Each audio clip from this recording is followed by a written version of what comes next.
You think triple pawns are rare? What if I tell you that quintupled pawns are more than 5 million times more rare than that? And that is the thing we are going to do today. We are going to somehow stack 5 pawns on top of each other in the real bullet game and try to win the game like that. It is easier said than done, so let's better jump into the actual video. The thing is, the original idea of this video was different. Let me explain. In my YouTube community I did a poll where I have asked how many hours will it take me to get quadrupled pawns, and most of you told me that I'll spend more than 10 hours to do it, and honestly I believed in that too. So I started my trials to do quadrupled pawns with almost no hope. As I didn't want to lose my rating and time, I created a new account with low elo, as I thought, why do I need to lose my time and rating if in the end I'll just be 1300 anyway. With this in mind, the new, shiny cranberry YouTube chess.com account was created. During this challenge I was also playing games from my shorts video. What, you will ask? In short, I did a video where I needed to play exact amount of chess games considering amount of likes, subscriptions and comments. You were really active down this video, and at the end I needed to play 187 games. I thought I'll play even more than that for the quadrupled pawns, but the situation was totally different. Now to the actual chess. Quick disclaimer, I don't know what happened, but all the time I have recorded my video, I didn't have my recording of the computer sound on. So yes, I gonna try to do some magic editing to fix this, but if sometimes there will be no audio for moves or something, I'm really sorry. Let's go back to the video. I started with no rating, no strategy and no hope. I knew I needed a strategy and I thought I know it. The main strategy was to lose some valuable pieces for pawns, but in the way I could put my pawn on top of the other one. And that was the right strategy. Now there is another question. Where should I build my pawn tower? That was the starting point of my trials and problems. The first game starting now. Rules, okay. I basically don't have a strategy yet, but let's at least get a triple pawn to the start. Because I didn't have a strategy, the first game felt like the regular game, and in the end, I have even lost it. We are on to a great start, guys. What was his rating? Oh, holy cow, I'd better not see this. The second game was not spectacular too. Because I was trying to sync up something on the go, I was losing tons of time. Eventually, I won that game, but I didn't even get a single or double pawn structure. That is the main idea of the challenge. I am trying to do it on purpose and I didn't even do it? How is that even possible? Anyway, third game. That was the one I have finally developed some kind of strategy, but in the end lost it, as I was literally doing them in the middle of the board. What a dumb creatures, Andrew. I want that game too. And finally, the fourth game was something close to the truth. I have begun to do quadrupled pawns in the center again, but even after 10 moves I have already had my triple pawns gone. Yes, and just one more somewhere on top. That is going to be tough. And then, for the first time of the challenge, the thing I called 1300 bullet syndrome happened. I don't wanna tell that you are dumb or something, just play more carefully and think on the entire board. The only way to save the pawn is to sacrifice the knight. Bruh, you literally could take a knight but you took a pawn? You serious? At the future that will be one of the most common events in the entire challenge. And yes, for those who are wondering, I lost that game. The fifth game. The game that literally made this challenge possible. I found the best strategy, which I'll cover better in the quintupled pawn section. In short, do 2 fiancé bishops and hope he'll take a knight with the pawn so you can get double pawns. Then, just lose more pieces. That game I lost, but I got a useful knowledge that I used more and more. The next game was interesting. I didn't use my new strategies there for some reason, but was so close anyway.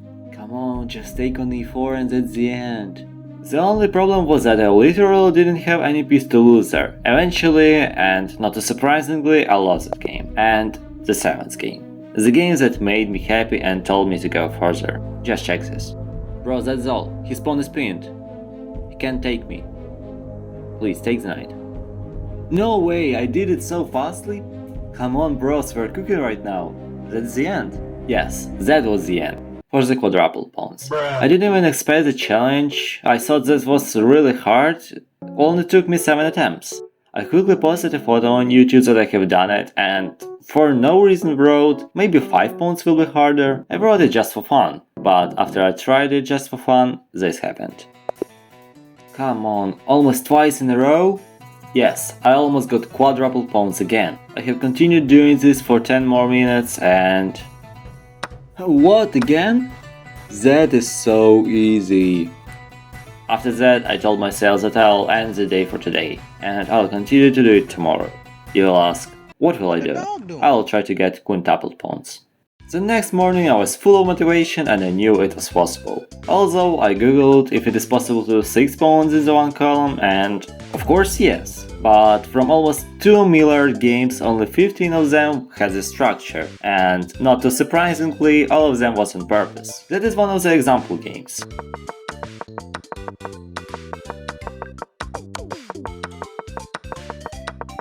So I guess it is not happening, but we still can try to do quintupled pawns. So before we go to our games, let me finally unleash my strategy. To start, I fiancé one of my bishops. If I get lucky and I get attacked by a pawn, I just ignore, and instead of fiancéing the second bishop, I play d3 to play bishop to f4, so some who can potentially attack it. The last thing, I place my knight on e4, so it also can be attacked. If you don't want to attack my pieces, I will just continuously move my king or queen, so I don't move any of my pawns further, as it will be a headache to place them correctly then. That is the basic setup, and it worked for me most of the times. At the first game I did a huge mistake at the beginning. As he didn't take any of my knights, I just decided to lose my queen for double pawns.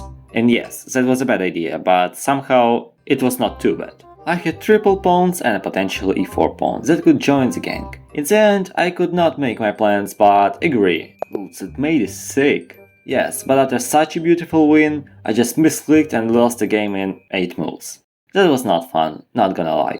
After that I got one more additional strategy to save time. Resign if you don't have a chance. And maybe that was not the best decision for my rating, but who cares? That is another account anyway. Sometimes I was getting some games where I needed to do my structure from the queen side, and the chance was slow there, so I had no expectations. I played so many games and most of them were bad. If I had a chance to win fast, I would try to win it, but if I didn't have a chance right away, that is GG. But then I got an insanely close game. I may not have a queen, but I have quadruple pawns again. I hope that's it. Oh no, he attacked it. Okay, bishop b5 anyway, that's our last chance. Oh no, but that was too close.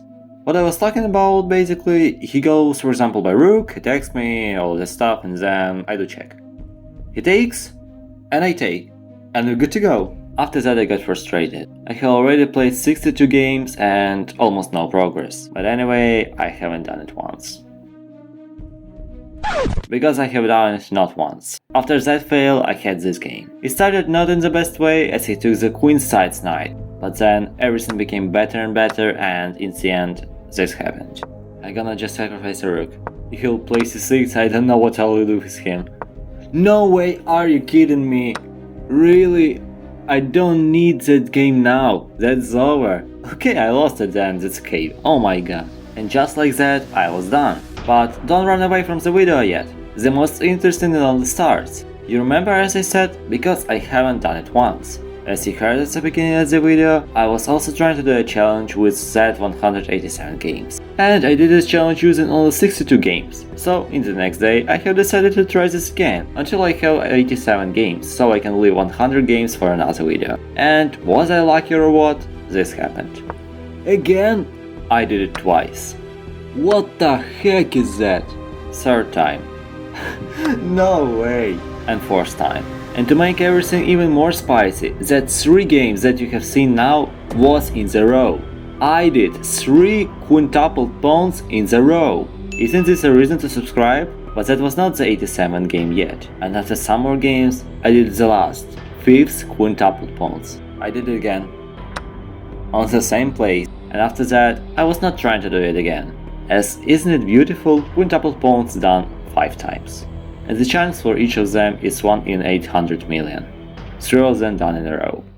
Thank you so much guys, if you are still here with me, that was a nice thing to try to do this challenge. And what about sextupled pawns? Only if this video gets 1 million views. Don't forget to subscribe, as I'm gonna do something even crazier with that 100 games that are left.